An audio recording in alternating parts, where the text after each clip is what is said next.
कल मैं घूम रहा था, मुझे कहीं नहीं मिला एटीएम, 2 एटीएम में पैसे नहीं थे। ये 100 मीटर आगे ही था मोड़ में, यहाँ मिल गया। तो मैंने भाई 30 लाख रुपए निकलवाए वियतनामीज डोंग में। देखो 5-5 लाख रुपए के नोट है भाई ये। लाओ बाओ सिर्फ 10 किलोमीटर और रह गया है। 10 किलोमीटर बाद नया देश, नई करेंसी, नया सिम कार्ड, सब कुछ नया नया।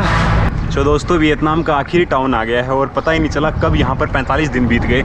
अभी मैंने देखा आज मेरा 45वां दिन है वियतनाम में। और ये लाओ बाओ टाउन में अभी लास्ट 2.6 किलोमीटर और रहे हैं। देखो भाई सारा टाउन एकदम सुनसान पड़ा है, पीछे भी कुछ नहीं है, आगे भी कुछ नहीं, मैं अकेला ही दिख रहा हूँ। ना कोई बंदा दिख रहा, घरों के अंदर देखो सारे ताले से लगे हुए हैं, कुछ भी नहीं है यहाँ पर। तो भाई इमिग्रेशन से काम करवा के आए हुए और यहाँ के जो ऑफिसर्स हैं ना बस ये तक में रहते हैं कि कब बंदा आए और कब फंसे। बेचारे एक बूढ़े से फॉरेनर को बिठा रखा है और डील कर रहे हैं इतने बहुत ज़्यादा क्रूर हैं यार। ना तो इंग्लिश जानते हैं और ना तो इंग्लिश बोल पाते हैं और ना कुछ समझा पाते हैं। मैं उनको बोल रहा साइकिल से आया हूँ, मेरी साइकिल बाहर खड़ी, उनको लग रहा मैं मोटरसाइकिल से हूँ। वो तो फिर एक बंदे ने बोला शेडेप का मतलब होता है कि साइकिल, यहाँ की लैंग्वेज मेरे ख्याल से उसने डील की, फिर तब मेरे को वो लगा के दिया मोर। तो भाई साहब फाइनली एक्साइटमेंट लेवल नेक्स्ट है और लाओस में आज हमारा पहला दिन होगा। So finally we are going to enter in Laos. तो चलो जी चलते हैं, बढ़ते हैं। हेलो सिन चाओ। सो फाइनली दोस्तों इंडियन पासपोर्ट पर एक और मोहर लग गई है, एक और देश का जो वीज़ा है वो लग गया है। और इस देश का तो काफ़ी दिलचस्प है, स्टिकर वीज़ा जैसा था, काफ़ी मस्त है। और $45 लिए, उन लड़कियों ने मेरे से पैसे ठग लिए थे। तो आप लोगों को एक दो चीज़ बताना चाहूँगा, अगर कभी भी आप लाओस जैसी कंट्री में किसी भी देश में ट्रैवल करो जहाँ का वीज़ा ऑन अराइवल है तो अपने। सो भाई फाइनली निकल गए हैं। देखो ये हैं 20 नोट हैं 1-1 लाख रुपए के। तो अब मैं जा रहा हूँ भाई खाना खाने के लिए। नमस्कार दोस्तों, मैं कर रहा हूँ India to Australia cycle tour और इस वक्त वियतनाम में हूँ। लेकिन आज वियतनाम में मेरा लास्ट डे है। मैं एंटर होने जा रहा हूँ लाओ बाओ बॉर्डर से लाओस में। अभी दोपहर के यानी सुबह के 11:44 हुए हैं। 16 मिनट बाद 12 बज जाएंगे। तो आज मैं काफ़ी लेट हूँ, जल्दी उठना था लेकिन मुझे वीडियो एडिट करना था, अपलोड करना था उसको, तो वो काम कंप्लीट हो गया है। अब मैं यहाँ से निकल रहा हूँ बाहर और मेरा सामान वगैरह सारा पैक कर लिया है। रूम थोड़ा सा बिखरा उखरा पड़ा है, सारा सामान पैक करके और लीलन के पास चलते हैं। और ऑल सेट हमारी जो लीलन है उस पर सारा सामान फिक्स कर दिया है और अब मैं यहाँ से निकल रहा हूँ। सबसे अच्छा सीन मुझे इस होटल का लगा कि यहाँ पर जो पार्किंग है वो अंदर की साइड है, बहुत ही सिक्योर पार्किंग है जो आप देख रहे होंगे। यहाँ पर अंदर लाकर लीलन को खड़ा कर दिया था, एक छोटा सा मंदिर है। और ये इस होटल की एंट्रेंस है इस तरफ, ये भाई के उस पर थे काउंटर पे। और अब मैं यहाँ से निकल रहा हूँ बाहर की तरफ। सो अभी मैं जा रहा हूँ लाओ बाओ बॉर्डर के लिए।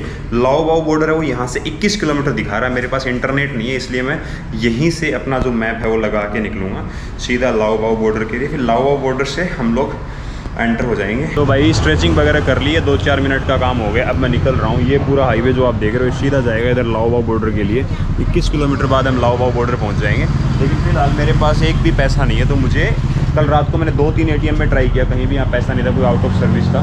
तो पहले मुझे कोई ATM देख कर पैसे निकलवाने भाई ज़रूरी है, आगे पता नहीं मिलेगा या नहीं मिलेगा। उसके बाद मैं अपनी राइड उसको स्टार्ट कर दूँगा। और मुझे कुछ खाना भी खाना पड़ेगा, 12:15 हो गए हैं, तो कुछ खा पी के उसके बाद निकलूँगा। ऐसा आगे पता नहीं मिलेगा या नहीं मिलेगा। और दूसरी चीज़ है वो है वाटर बोतल खरीदनी। भाई ये होटल था सामने और कल मैं पूरी चढ़ाई चढ़ के आया था। आज पता नहीं कैसा रास्ता मिलेगा। होप सो थोड़ा स्लोप मिल जाएगा तो मज़ा आ जाएगा। धूप बहुत कड़ाके की है, तेज़ है। और घड़ी में हमने सेट कर लिया है तो स्टार्ट हो जाए भाई। स्टार्ट हो गया 00 से। तो चलिए जी बढ़ते हैं, पहले ATM चलते हैं, 600 मीटर बाद ही है। कल मैं घूम रहा था, मुझे कहीं नहीं मिला ATM, 2 ATM में पैसे नहीं थे। ये 100 मीटर आगे ही था मोड़ में, यहाँ मिल गया। तो मैंने भाई 30 लाख रुपए निकलवाए वियतनामीज डोंग में। देखो 5-5 लाख रुपए के नोट है भाई, ये बहुत ज़्यादा मतलब बड़ी करेंसी है इन लोगों की। खतरनाक नोट्स, 5-5 लाख 1-1 मिलियन, खतरनाक है भाई।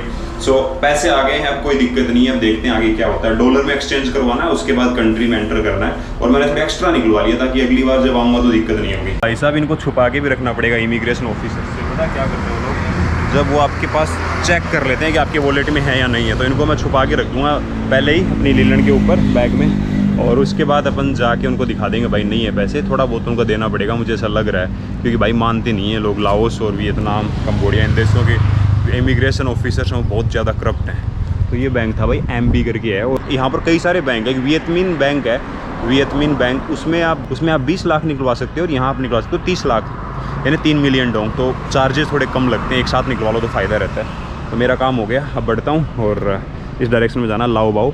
बस खाना और पानी की ज़रूरत हो रहा है बस। कल मैं जिस टाउन में रुका था वो सबसे हाइट पर था वो टाउन, यानी मेरे ख्याल से सबसे ऊंचा वही था। और अब देखो यहाँ से स्लोप आ गया डाउन नीचे, वहाँ से बाहर निकलते ही। तो मेरे ख्याल से तो अभी मुझे लग रहा है मैं डाउन जाऊँगा कुछ दूर, 6% डाउन दिखा रखा है, उसके बाद शायद अप है। तो अभी चलते जाते हैं इसी के ऊपर। अब ठीक है, बढ़िया लग रहा है। ये थोड़ा इलाका आ रखा है और देखते हैं कहीं वाटर। कल मैं जितना चढ़ के आया था वैसा ही मुझे कुछ स्लोप मिलेगा आज। और मेरे राइट साइड में देखो पहाड़ और घर, और यहाँ देखो 6% स्लोप है 1400 मीटर तक का। वाह, मज़ा ही आ जाएगा। थोड़ा अभी चढ़ के आया हूँ देखो पीछे, लेकिन कहीं स्लोप कहीं अप कहीं डाउन। सो यस ठीक है, अब चलते हैं। लाओ बाओ सिर्फ 10 किलोमीटर और रह गया है। 10 किलोमीटर बाद नया देश, नई करेंसी, नया सिम कार्ड, सब कुछ नया नया। तो भाई ट्रक्स देखो कितने तेज़ भाग रहे हैं यहाँ पर। मेरे ख्याल से यही जो लाओ बाओ बॉर्डर है यही वीज़ा ऑन अराइवल देता है इंडियंस को। तो कभी भी अगर आप वियतनाम से लाओस या लाओस से वियतनाम जा रहे हो तो आप लाओ बाओ बॉर्डर से एंटर कर सकते हो। शायद वियतनाम का तो वीज़ा ऑन अराइवल नहीं है, लेकिन लाओस का वीज़ा ऑन अराइवल है। बाकी मैंने होटल वाले से पूछा था भाई क्या सीन है, डॉलर लेंगे या VND चल जाएंगे? उसने बोला चल जाएंगे VND। वैसे तो लेट्स सी क्या होता, देख लेंगे, पूछ लेंगे एक बार। बाकी भाई पकड़ लेता हूँ ब्रेक ढंग से, आने वाला मस्त स्लोप। तो दोस्तों वियतनाम का आखिरी टाउन आ गया है और पता ही नहीं चला कब यहाँ पर 45 दिन बीत गए। अभी मैंने देखा आज मेरा 45वां दिन है वियतनाम में। और ये लाओ बाओ टाउन में अभी लास्ट 2.6 किलोमीटर और रहे हैं। देखो भाई सारा टाउन एकदम सुनसान पड़ा है, पीछे भी कुछ नहीं है, आगे भी कुछ नहीं, मैं अकेला ही दिख रहा हूँ, ना कोई बंदा दिख रहा। घरों के अंदर देखो सारे ताले से लगे हुए हैं, कुछ भी नहीं है यहाँ पर। और मुझे करवाने हैं मनी एक्सचेंज, डॉलर चाहिए मेरे को 45 एंट्री करने के लिए।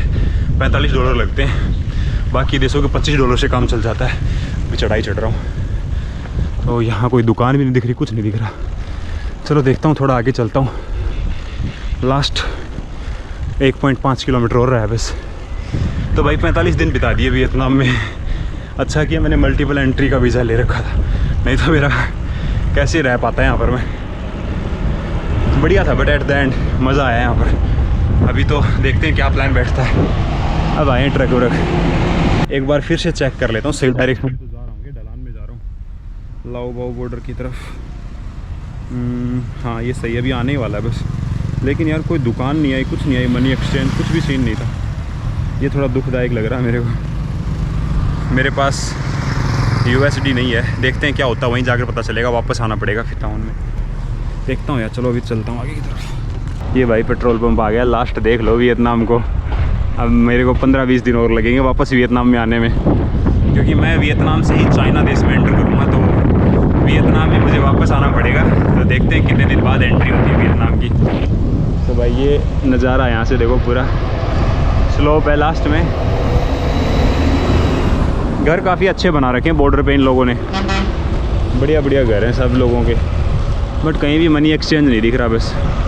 मेरे पास इंटरनेट भी नहीं है, इंटरनेट हो तो सर्च कर लेंगे भाई कहाँ मनी एक्सचेंज की दुकान वगैरह है, बट मिल ही जाएगा कुछ ना कुछ। चलो भाई साहब यहाँ पर लोकल जो ब्रोकर्स नहीं होती है, लड़कियाँ बैग लेके रख रखा था और बोल रही थी कि भाई $50। तो मेरे से उन्होंने $50 के लिए 1.3 मिलियन डोंग 1.3 मिलियन डोंग लिए, बहुत ज़्यादा ले लिए भाई। बट ठीक है मेरे को लेना ही पड़ता, वो तो हो गया। $50 तो आ गया, अब कोई दिक्कत नहीं है। अब सामने वियतनाम है, सबसे पहले यहाँ से इमिग्रेशन। तो भाई इमिग्रेशन से काम करवा के आए हुए, और यहाँ के जो ऑफिसर्स हैं ना बस ये तक में रहते हैं कि कब बंदा आए और कब फंसे। बेचारे एक बूढ़े से फॉरेनर को बिठा रखा है और डील कर रहे हैं इतने बहुत ज़्यादा क्रूर हैं यार। ना तो इंग्लिश जानते हैं और ना तो इंग्लिश बोल पाते हैं और ना कुछ समझा पाते हैं। मैं उनको बोल रहा साइकिल से आया हूँ, मेरी साइकिल बाहर खड़ी, उनको लग रहा मैं मोटरसाइकिल से हूँ। वो तो फिर एक बंदे ने बोला शेडेप का मतलब होता है कि साइकिल, यहाँ की लैंग्वेज मेरे ख्याल से उसने डील की, फिर तब मेरे को वो लगा के दिया मोर। अब सामने ये वियतनाम से बाहर निकल कर और अपन एंटर हो जाएंगे। और ये यहाँ का ऑफिस है, यानी यहाँ से एग्जिट मोड लगी, अब हमें एंट्री की लगेगी लाओस में। ये वियतनाम का ऑफिशियल रूप से एग्जिट पॉइंट है, और जहाँ पर अभी हूँ ये है मिड पॉइंट लाओस और वियतनाम का। सामने जो आपको गेट नज़र आ रहा है वो है लाओस का गेट, जिसमें अभी एंटर होने वाले हैं। सामने बड़ा सा गेट है, उनका फ्लैग है। तो भाई साहब फाइनली एक्साइटमेंट लेवल नेक्स्ट है, और लाओस में आज हमारा पहला दिन होगा। So finally we are going to enter in Laos. तो चलो जी चलते हैं, बढ़ते हैं। हेलो सिन चाओ। ये देखो लिखा हुआ है, क्या लिखा हुआ है इन लोगों ने, डेमोक्रेटिक रिपब्लिक। भाई ये तो खतरनाक ही लग रहे हैं, देख कर ही सारे खड़े हैं। Let's see. सो फाइनली दोस्तों इंडियन पासपोर्ट पर एक और मोहर लग गई है, एक और देश का जो वीज़ा है वो लग गया है। और इस देश का तो काफ़ी दिलचस्प है, स्टिकर वीज़ा जैसा था, काफ़ी मस्त है। और $45 लिए उन लड़कियों ने मेरे से पैसे ठग लिए थे। यहाँ का इमिग्रेशन था, मैंने खूब वीडियोस देखे, सब में बोल रहे थे कि आपको $5 पे करने पड़ते हैं। लेकिन मेरा किस्मत अच्छी होगी शायद, तो उस बंदे ने मेरे से $5 तो लिए, लेकिन उसके बदले उसने मुझे डोंग दे दिए, एक लाख डोंग, और ऊपर से कुछ यहाँ की करेंसी भी दी थी, पता नहीं है कौन सी थी वो, मेरे पास इंटरनेट नहीं, मैं देखना, मतलब ऑलमोस्ट उसने दे दिए मेरे $5 वापस। और सामने इमिग्रेशन था, वहाँ से काम करवा के वापस आ गया हूँ। और भाई इतनी जगह पूछते हैं ना, कम से कम भी मेरे वीज़ा चेक किया, कम से कम मेरा पासपोर्ट चेक किया हो 5 से 6 जगह पर, थोड़ी थोड़ी दूर पर उनके चेकअप वाले बैठे, एकदम लेफ्ट में भी यहाँ भी बैठे हुए हैं। इस कॉर्नर पे एक लड़की बैठी हुई थी चेक करने के लिए, how many days, 25, when will you be back, blah blah blah, so many things. तो अब भाई यहाँ से पहाड़ नज़र आ, भूख लगी है, कहीं ATM देखूँगा कोई शहर में आजू बाजू में पहुँच कर, उसके बाद अपने पैसे निकलवाऊँगा, कुछ खाऊँगा, सबसे पहला काम। खतरनाक भूख लगी है भाई, पानी की बोतल भी आधी बची है और कुछ नहीं है। बाकी ट्रक बहुत ज़्यादा है यहाँ पर, कुछ ये वियतनामीज़ ट्रक हैं, कुछ थाई ट्रक हैं और कुछ यहाँ के लाओस के हैं। तो चलो जी, इस सिटी में आपका एक और नए देश में स्वागत है। सो फाइनली दोस्तों आप सभी का स्वागत है India to Australia cycle tour के चौथे देश लाओस में। फाइनली लाओस में ऑफिशियल रूप से एंट्री होगी, इमिग्रेशन वगैरह सब पास कर दिया है और अब हम बढ़ते हैं लाओस के अंदर आगे। चलिए जी। तो आप लोगों को एक दो चीज़ बताना चाहूँगा, अगर कभी भी आप लाओस जैसी कंट्री में किसी भी देश में ट्रैवल करो जहाँ का वीज़ा ऑन अराइवल है, तो अपने साथ डॉलर ज़रूर रखो भाई। मैं भी रखता हूँ, $150-200 थे मेरे पास, लेकिन मैंने किसी जगह उनको सबमिट किए थे, अभी तक मेरे पास वापस नहीं आए। वो सिक्योरिटी मनी के रूप में दिए थे, तो वो इंडियन रुपीज़ में आएंगे मेरे बैंक में, लेकिन मैं रखता हूँ मेरे पास में। जैसे मैंने कंबोडिया से निकलवाए थे $100-200, तो वहाँ से काम आ गया। बाकी भाई ये एंट्री हो गई है, बिल्कुल अपोजिट है वियतनाम के, आप देख सकते हैं, कोई ख़ास डेवलपमेंट नहीं है। और चलो वो तो आगे पता चलेगा। बाकी भाई साहब एंट्री हो गई है, बिल्कुल ऐसा लग रहा है जैसे कि थाईलैंड से जब मैं कंबोडिया घुसा था, और अब वैसा ही यहाँ भी है थोड़ा। सो चलो देखते हैं कहाँ तक हमें पहाड़ वगैरह मिलते हैं, क्या होता है, बस कुछ खाने को मिल जाए। ओ भाई भाई भाई भाई भाई, रोड्स कंडीशन थोड़ी सी अलग है वियतनाम से, बट खैर कोई नहीं, एंट्री हो गई। यहाँ का एक सिटी है सावन खेत करके, यहाँ का पहला सिटी आएगा, वो आएगा सावन खेत, जो यहाँ से 150-150-200 किलोमीटर दूर है। वो काफ़ी पॉपुलर है, वो थाईलैंड के बॉर्डर पर है। उनकी दूसरी जो कैपिटल है वो भी थाईलैंड के बॉर्डर पर ही है, वेनचाइन करके कुछ है, नाम मैं ढंग से नहीं बोल पा रहा हूँ। तो आप आ गए अंदर, बस ठीक है। चलो देखते हैं, कुछ ना कुछ ATM ढूंढते हैं पहले। सो भाई बॉर्डर से थोड़ा सा अंदर आते हैं, इनका पहला टाउन आ गया है। इस टाउन का नाम तो नहीं पता मुझे, क्योंकि मेरे पास इंटरनेट नहीं है, बट वैसा ही खाली सा ही पड़ा वियतनाम की तरह, कोई चहल पहल नहीं है। देखो पूरा एकदम, क्या तो मेरे ख्याल से शाम के 4:30-5 बज रखे हैं। दोस्तों लाओस में घुस गया हूँ। लाओस में घुसने के बाद हमारे लीलैंड को मैंने वहाँ पार्क कर दिया, और ये कुछ नज़ारा है छोटे से टाउन का। इस एक कैफ़े में आया था, बैठा हूँ यहाँ पर, और यहाँ पर बैठकर मैं थोड़ा वाईफाई वगैरह चला रहा हूँ, यहाँ की लैंग्वेज वगैरह जान रहा हूँ कैसे क्या बोलना है, क्योंकि यहाँ से अगला जो टाउन है, बड़ा सिटी है, वो भाई 78 किलोमीटर बाद है, क्योंकि गूगल पे तो ये दिखा रहा है। तो मैंने डिसाइड किया कि यहाँ सामने एक मंदिर है, वहाँ पर उस जगह पर, वो उस जगह पर, तो वहाँ क्या है कि मैं सोच रहा हूँ जाके एक बार पता कर लूँ, क्या पता वो अलाउ कर दें मुझे रहने के लिए। बुद्धिस्ट टेम्पल है, तो वहाँ रात को टेंट लगा के रुक जाता हूँ, कल मॉर्निंग में जल्दी निकल के फिर आगे उस सिटी में पहुँच जाऊँगा।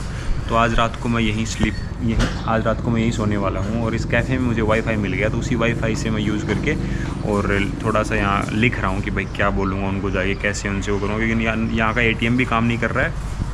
आगे मुझे देखना पड़ेगा कोई होगा तो, और ये छोटा सा गाँव सा ही है, कोई बड़ा सिटी वगैरह नहीं है। तो देखते हैं आज यार क्या होगा। पानी भी मेरे पास इतना ही बचा है, हालांकि पानी तो मिल जाएगा, पानी के लिए तो कौन मना करता है, बट वो ये कि देखते हैं अभी क्या हो पाता है। सो पहले मैं फटाफट ये लिख कर उसके बाद मंदिर में जाऊँगा, मंदिर में अप्रोच करता हूँ, और उसके बाद देखते हैं क्या सीन बैठता है, तो भाई करते हैं। भाई देखो वहाँ से 400 मीटर बाद एक मंदिर में आ गया हूँ, और आप बिलीव नहीं करोगे, देखो ये सारे मंदिर ना थोड़ी सी डिस्टेंस चेंज हुआ, यानी लगभग मान लो लाओ बॉर्डर के उस तरफ महायाना बुद्धिज़्म था, और यहाँ थेरेवाड़ा बुद्धिज़्म है, जो थाईलैंड और कंबोडिया में था। और यहाँ के मॉन्क्स को कोई प्रॉब्लम नहीं आते, बोला हाँ बिल्कुल रुक जाओ, कोई दिक्कत नहीं है। तो आज रात को मैं यहीं सोऊंगा कहीं पर, किसी भी कोने में देख लेंगे, वहाँ वॉशरूम में, तो अभी नहा धो लेता हूँ लाइट में ही, अंधेरा होने से पहले उसके बाद देखते हैं क्या करते हैं। सो भाई आज तो किस्मत ही माड़ी है, बिना पैसों के इंसान करेगा क्या बेगाने देश में। यहाँ पर 2 ATM है, एक उधर था उसमें ट्राई किया, उसके बाद इस ATM में आया।